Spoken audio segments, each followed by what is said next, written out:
കഴിഞ്ഞ എപ്പിസോഡിൽ നമ്മൾ കണ്ടത് അഞ്ജലിയും മയൂരിയും ശിവാനിയും ചേർന്ന് അർജുനെ വീട്ടിലേക്ക് കൊണ്ടുവരുന്നതാണ്. എന്നാൽ വഴിയിൽ വെച്ച് ബോട്ടിൽ കയ്യിൽ നിന്ന് താഴെ വീണ് ഉടയുന്നു. അപ്പോൾ എല്ലാവരും അത്ഭുതപ്പെട്ടു നിൽക്കുന്നു. ഇനി തുടർന്ന് കാണാം. മയൂരി, നീ ഇതെന്തായി ചെയ്തത്? അർജുന് പരിക്ക് പറ്റി കാണില്ലേ? ശിവാനി, അതിനകത്ത് അർജുൻ ഇല്ലല്ലോ. കുപ്പി ഒഴിഞ്ഞിട്ടാണല്ലോ ഇരിക്കുന്നത്. ശിവാനിയും മയൂരിയും ബോട്ടിലിനടുത്തേക്ക് നോക്കി. അപ്പോൾ അവർക്കതിൽ അർജുനെ കാണാനായില്ല. പകരം ഒരു മനുഷ്യന്റെ രൂപത്തിൽ പുക ഉയരുന്നുണ്ടായിരുന്നു. ആ ബോട്ടിൽ താഴെ ഉടഞ്ഞുകിടക്കുകയായിരുന്നു. അർജുൻ എവിടെ? അപ്പോൾ ഒരു ശബ്ദം കേൾക്കാനിടയായി. ശിവാനി തന്റെ കണ്ണുകൾ ഉപയോഗിച്ച് ആ പുകയിലേക്ക് ഒരു പ്രകാശം അയച്ചു. അപ്പോൾ ആ പുക അർജുനായി പരിണമിച്ചു. എല്ലാവരും പരസ്പരം നോക്കുകയായിരുന്നു.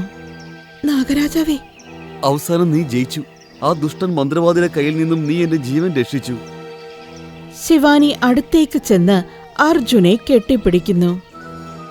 അല്ല, ഇത്രയും നാളായിട്ടും അമ്മ എന്നെ അന്വേഷിച്ചത് പോലും ഇല്ലേ? അമ്മയ്ക്ക് ഇതുവരെ ഒന്നും അറിയില്ല. കാരണം കൗശിക് നിന്റെ അപർണയുണ്ടാക്കി അങ്ങോട്ട് അയച്ചിരുന്നു. അവൻ ഞങ്ങളെ ധാരാളം സഹായിച്ചു. അത് കാരണം അവനോട് ദേഷ്യം തോന്നി കൗശിക് അവനെ കൊന്നുകളഞ്ഞു. നടന്ന സംഭവങ്ങൾ അർജുൻ അറിയില്ല. അർജുൻ ഇപ്പോഴും ഈ ജീവിതത്തിൽ പൂർണ്ണ രൂപത്തിലൊരു നാഗമായിട്ടില്ല. അതുകൊണ്ട് തന്നെ അവന്റെ കയ്യിൽ വിശിഷ്ട ശക്തികളൊന്നുമില്ല. ശരി, ഇപ്പോൾ പെട്ടെന്ന് വീട്ടിൽ പോകാൻ നമുക്ക്. കരുണയാന്റി നമുക്ക് വേണ്ടി അവിടെ കാത്തിരിക്കുകയാണ്. മയൂരി, നീ ഞങ്ങളുടെ കൂടെ എങ്ങനെ വരാൻ പറ്റും? അത് നടക്കില്ലല്ലോ. ആന്റി ചോദിച്ചാൽ ഞങ്ങൾ എന്തു പറയും? നിനക്ക് താമസിക്കാനുള്ള സൗകര്യം നീ പുറത്തു തന്നെ ചെയ്യണം. ആ കൗശിക് ഇനി കൊല്ലാൻ ഉദ്ദേശിക്കുന്നത് എന്നെ തന്നെ ആയിരിക്കും. അത് മനസ്സിലാക്കൂ. നീ വിഷമിക്കേണ്ട മയൂരി, അവനെ കൊണ്ട് നിന്നെ ഒന്നും ചെയ്യാൻ പറ്റില്ല. എല്ലാരും എന്നോട് ക്ഷമിക്കൂ. ഞാൻ ആ ഏക്തയോട് പകരം വീട്ടണമെന്ന് വിചാരിച്ചു. പകരം വീട്ടുകയും ചെയ്തു. ഇനി ഞാൻ വെളിയിൽ തന്നെ ഇരുന്നോളാം. അർജുനും അഞ്ജലിയും ശിവാനിയും വീട്ടിലേക്ക് പോവുകയാണ്. മയൂരി പുറത്തു തന്നെ നിൽക്കുന്നു.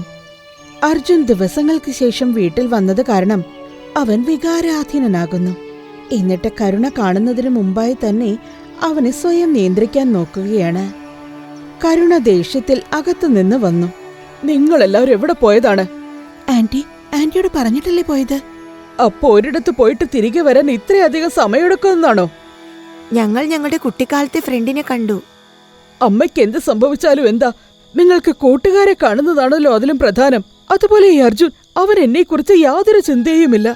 എന്തു പറ്റിയമ്മേ? ദിവസവും പാമ്പുകൾ നമ്മളെ ആക്രമിച്ചുകൊണ്ടിരിക്കുക. എന്നിട്ട് നീ ഇപ്പോഴും ചോദിക്കുന്നു എന്താ പറ്റിയതെന്ന്? അർജുന് കാര്യങ്ങൾ മനസ്സിലാകുന്നു. അപ്പോൾ അവൻ വേഗം കരുണയെ കെട്ടിപ്പിടിച്ചു. സോറി അമ്മേ, ഇനി അമ്മയെ ഒരിക്കലും തനിച്ചു വിട്ട് ഞാൻ എങ്ങും പോകില്ല. എല്ലാവരും ആഹാരം കഴിച്ച് ഉറങ്ങാനായി പോയി. അതേസമയം കൗശിക്കിന്റെ ഗുഹയ്ക്കുള്ളിൽ കൗശിക് ദേഷ്യത്തോടെ അങ്ങോട്ടും ഇങ്ങോട്ടും നടക്കുകയായിരുന്നു. റീത്തയും നീത്തയും ആകട്ടെ അവിടെ തന്നെ നിൽക്കുന്നുണ്ട്. കൗശിക്കിന്റെ ഈ അവസ്ഥ കണ്ടിട്ട് റീത്തയും നീത്തയും ഭയന്ന് നിൽക്കുകയായിരുന്നു. ശിവാനി, ശിവാനി, നീയും മയൂരിയും ചേർന്ന് വലിയൊരു തെറ്റാണ് ചെയ്തത്. മയൂരിയെ ഞാൻ എങ്ങനെയൊക്കെയാണ് നോക്കിയത്? അവൾക്ക് ഒരുപാട് ശക്തികളും കൊടുത്തിരുന്നു. പക്ഷേ അതിന് പകരമായി അവൾ എന്നെ വഞ്ചിച്ചു കളഞ്ഞു. ആ നാഗം ചെയ്തതിനുള്ള ശിക്ഷ ഞാൻ കൊടുത്തു കഴിഞ്ഞു. പക്ഷേ ഈ മയൂരി ചെയ്തതിന് എന്ത് ശിക്ഷയാണ് ഞാൻ നൽകേണ്ടത്? പെട്ടെന്ന് കൗശിക്കിന്റെ ശ്രദ്ധ റീത്തയുടെ മേൽ പതിച്ചു. എന്നിട്ട് അയാൾ എന്തോ ആലോചിച്ചിട്ട് ഇങ്ങനെ പറഞ്ഞു. ഏക്ത ഇപ്പോൾ മരിച്ചുപോയി. ഇനി നീയാണ് ചെയ്യേണ്ടത്. എന്തെങ്കിലും ചെയ്യേ. അർജുന്റെ സഹോദരിയെ പിടിച്ചോണ്ട് വരാം നമുക്ക്. അതെ, അതാണ് ശരി.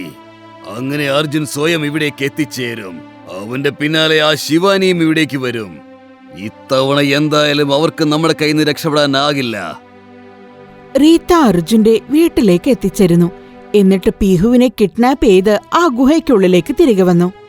റീത്ത പീഹുവിനെ കിഡ്നാപ്പ് ചെയ്തുകൊണ്ടിരിക്കുമ്പോൾ പെട്ടെന്ന് അഞ്ജലി ഉറക്കത്തിൽ നിന്നുണർന്നു. എന്നിട്ട് അഞ്ജലിയും റീത്തയുടെ പുറകെ തന്നെ ആ ഗുഹയിലേക്കെത്തി. അതേസമയം അർജുൻ ആരും കാണാതെ ശിവാനിയുടെ അടുത്തേക്ക് വന്നു. നീയാണ് എന്നെ രക്ഷിച്ചത്. ശരിക്കും ഞാൻ എല്ലാവരും എന്തുമാത്രം മിസ് ചെയ്യുന്നറിയോ? നമ്മൾ ഇനി എത്ര നാളിങ്ങനെ ഒളിച്ചും പാത്തും കണ്ടുകൊണ്ടിരിക്കും? ഇനി നമ്മൾ ആ കൗശികിനെ കണ്ട് പേടിക്കാൻ പാടില്ല. നമ്മൾ അവനോട് ശരിക്കും എതിർത്ത് നേരിടണം. നീ എങ്ങനെയാ നാഗമാവുക? അതൊക്കെ നമുക്ക് പിന്നീട് നോക്കാം. കൗശികിന്റെ കഥ ആദ്യം അവസാനിപ്പിക്കണം. അപ്പോ എന്തോ ഒന്ന് താഴെ വീഴുന്ന ശബ്ദം കേട്ടു. അർജുൻ വേഗം തന്നെ തന്റെ മുറിയിലേക്ക് തിരികെ പോയി. എന്നിട്ട് നോക്കുമ്പോൾ കരുണ വെള്ളം കുടിക്കാൻ വേണ്ടി എഴുന്നേറ്റ് വന്നിരിക്കുകയാണ്. അപ്പോൾ അവരുടെ കയ്യിൽ നിന്ന് പാത്രം താഴെ വീണതാ. അതേസമയം റീത്ത പീഹുവിനെയും എടുത്തു കൊണ്ടുപോയി ആ ഗുഹയിൽ ഉപേക്ഷിക്കുന്നു. എന്നിട്ട് കൗശിക്കിന്റെ അടുത്തേക്ക് പോകുന്നു. ആ സമയം അഞ്ജലി അവളുടെ പുറകെ ചെന്ന് റീത്തയുടെ കഴുത്തിൽ പിടിച്ച് ഞെരുക്കുന്നു. എന്നിട്ടൊരു കത്തി ഉപയോഗിച്ച് അവളുടെ കഴുത്ത് അവിടെ വെച്ച് തന്നെ അറുത്തു. പീഹു അപ്പോഴും ബോധമില്ലാതെ കിടക്കുകയാണ്. അഞ്ജലി അവളെ അവിടെ നിന്ന് എടുത്ത് തിരികെ വീട്ടിൽ കൊണ്ടുവന്നു. എന്നിട്ട് മുറിയിൽ കിടത്തി ഉറക്കിയിട്ട് അവൾ പുറത്തേക്കിറങ്ങുകയായിരുന്നു. അപ്പോഴേക്കും പീഹു പെട്ടെന്ന് അഞ്ജലിയുടെ കൈകളിൽ കയറി പിടിച്ചു. ഇവരെല്ലാം ആരാണ്? എന്തിനാണ് നമ്മളെ ശല്യം ചെയ്തോണ്ടിരിക്കുന്നത്? ആരാണ് മോളെ? ഇവിടെ ആരെയും കാണുന്നില്ലല്ലോ. ഞാൻ ഇന്ന് ആ ഗുഹയ്ക്കകത്ത് നടന്ന എല്ലാം കണ്ടു. പീഹു, ഈ വിഷയം നീ ആരോടും പറയരുതേ. ശരി, ഞാൻ ആരോടും പറയില്ല. അഞ്ജലി പീഹുവിനെ ഉറക്കിക്കിടത്തിയിട്ട് തിരികെ തന്റെ മുറിയിലേക്ക് തന്നെ വന്നു. പിറ്റേന്ന് രാവിലെ പകരം വീട്ടാനായി നീത അഞ്ജലിയെ അന്വേഷിച്ചു വന്നു.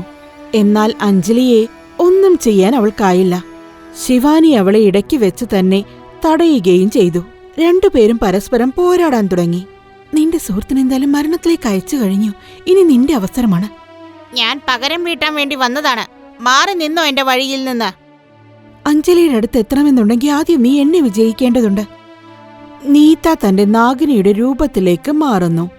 അപ്പോൾ ശിവാനിയും നാഗിനിയുടെ രൂപത്തിലേക്ക് മാറുകയായിരുന്നു. അപ്പോൾ കരുണ പെട്ടെന്നത് കാണുകയുണ്ടായി. നീത കരുണയെ കണ്ടപ്പോൾ അവിടെ നിന്ന് പെട്ടെന്ന് ഓടിപ്പോയി. അപ്പോൾ ശിവാനിക്ക് തിരികെ മനുഷ്യരൂപത്തിലേക്ക് മാറേണ്ടതായി വന്നു. ശിവാനി ഒന്നും പറയാതെ നിൽക്കുകയായിരുന്നു. കരുണ അവളെ തന്നെ നോക്കിക്കൊണ്ടേ നിന്നു. കരുണ അർജുനെയും അഞ്ജലിയെയും ഉറക്കെ വിളിക്കുന്നു. എല്ലാവരും ഓടി താഴേക്ക് വരുന്നു. അപ്പോൾ കരുണ വീണ്ടും ദേഷ്യത്തോടെ ഒച്ച വെച്ചുകൊണ്ട് പറഞ്ഞു, ഈ വീട്ടിലെ ശരിക്കുമുള്ള നാഗിനി ഈ ശിവാനിയാണ്. ഇവള് കാരണമാണെന്ന് ഏറ്റ വന്നത്. അന്ന് എനിക്ക് തോന്നിയ സംശയം ശരി തന്നെയാണ്. പക്ഷെ ഞാനതിന്റെ വെറും തോന്നലാണെന്ന് കരുതി വെറുതെ വിട്ടു. എന്തു പറ്റിയമ്മേ? അമ്മ എന്താ പറയുന്നേ? എനിക്കൊന്നും മനസ്സിലാവുന്നില്ല. ശിവാനി ഒരു ഇച്ഛാധാരി നാഗിനിയാണ്. അല്ലമ്മേ, അമ്മ പറയുന്ന പോലെ അല്ല. ഞാൻ എന്റെ കണ്ണുകൾ കൊണ്ട് കണ്ടതാണ്. പീഹു അഞ്ജലിയുടെ നേരെ നോക്കാൻ തുടങ്ങി. എന്നാൽ അവൾ ആരോടും ഒന്നും തന്നെ പറയുന്നില്ല. ഇനി എനിക്ക് ആരോടും ഒന്നും തന്നെ പറയാനില്ല. മര്യാദയ്ക്ക് എന്റെ വീട്ടിൽ നിന്ന് പുറത്തു പൊക്കോ. അയ്യോ ആന്റി, നിങ്ങൾ എന്താണ് പറയുന്നത്? എനിക്ക് എത്രത്തോളം വിഷമമായി എന്നുള്ളത് നിനക്ക് വല്ലതും അറിയോ? എനിക്ക് മനസ്സിലാക്കാൻ പറ്റുന്നുണ്ട് അമ്മേ. പക്ഷേ എന്താ? ഞാൻ ഏതെങ്കിലും മന്ത്രവാദിയെ വിളിച്ചിവളെ കൊണ്ടുപോകാൻ പറയുന്നതിന് മുമ്പ് ശിവാനിയോട് തന്നെ ഇവിടുന്ന് സ്വയം പോകാൻ പറയുന്നതായിരിക്കും നല്ലത്. എന്റെ വീട്ടിൽ വന്ന എല്ലാ ബുദ്ധിമുട്ടുകളുടെയും കാരണം ഈ ശിവാനിയാണ്. ഒന്നും മറത്തു പറയാതെ തന്നെ ശിവാനി അവിടെ നിന്ന് പോകുന്നു. എല്ലാവരും അവൾ പുറത്തേക്ക് പോകുന്നത് നോക്കി നിന്നു. ഉച്ചയ്ക്ക് ആഹാരം കഴിക്കുന്നതിനിടയിൽ കരുണ അഞ്ജലിയോടും അർജുനോടുമായി പറഞ്ഞു, രണ്ടുപേരും ഞാൻ പറയുന്നത് ശ്രദ്ധിച്ച് കേൾക്കണം. ഈ വീട്ടിൽ ദുശക്തികളുടെ പ്രഭാവം വല്ലാതെ കൂടിയത് കാരണം അതെല്ലാം കണ്ട് പേടിച്ച് എനിക്കിപ്പോൾ എന്തോ വല്ലാതായി തുടങ്ങി. നിങ്ങൾ രണ്ടുപേരും എത്രയും പെട്ടെന്ന് നിങ്ങളുടെ കല്യാണം നടത്തണം. അഞ്ജലിയും അർജുനും പരസ്പരം നോക്കി നിൽക്കുകയാണ്. അമ്മേ, എന്തിനാ ഇങ്ങനെ ധൃതി പിടിക്കുന്നേ? ശരി ആന്റി, അത് നമുക്ക് പതുക്കെ ചെയ്യാലോ. ശരി, ഞാനിനി നിങ്ങളോട് ഒന്നും പറയില്ല. കരുണ അവിടെ നിന്ന് എഴുന്നേറ്റ് അകത്തേക്ക് പോകുന്നു. എന്തോ ഒരു പ്രശ്നമുണ്ട്. എന്താണെന്ന് എനിക്ക് കണ്ടുപിടിച്ചേ പറ്റൂ. വൈകുന്നേരം ആരും കാണാതെ അർജുൻ ശിവാനിയെ അന്വേഷിച്ച് ശിവാനിയുടെ അടുത്തേക്ക് എത്തുന്നു. എന്നിട്ട് ശിവാനിയെ ചേർത്ത് കെട്ടിപ്പിടിച്ചു. നീ എന്താ സത്യം പറയാതിരുന്നത്? ആന്റിയെ വിഷമിപ്പിക്കാതിരിക്കാനാ ഞാൻ മിണ്ടാതിരുന്നത്. അർജുനും ശിവാനിയും സംസാരിച്ചുകൊണ്ടിരിക്കുകയായിരുന്നു. അപ്പോൾ ശിവാനി പെട്ടെന്ന് നോക്കുമ്പോൾ കരുണയെ കണ്ടു. കരുണ അർജുനെ പിന്തുടർന്ന് അവിടെ വരെ എത്തിയതായിരുന്നു. ശിവാനിയുടെ വായിൽ നിന്ന് പെട്ടെന്ന് പുറത്തു വന്നു, ആന്റി. അല്ല, നീ എന്താ പെട്ടെന്ന് ഇപ്പൊ അമ്മയെപ്പറ്റി ഓർത്തത്? ഓർത്തതല്ല, ആന്റി പുറകിലുണ്ട്. അർജുനും പിന്നോട്ട് തിരിഞ്ഞു നോക്കുന്നു. കഥ വീണ്ടും തുടരും.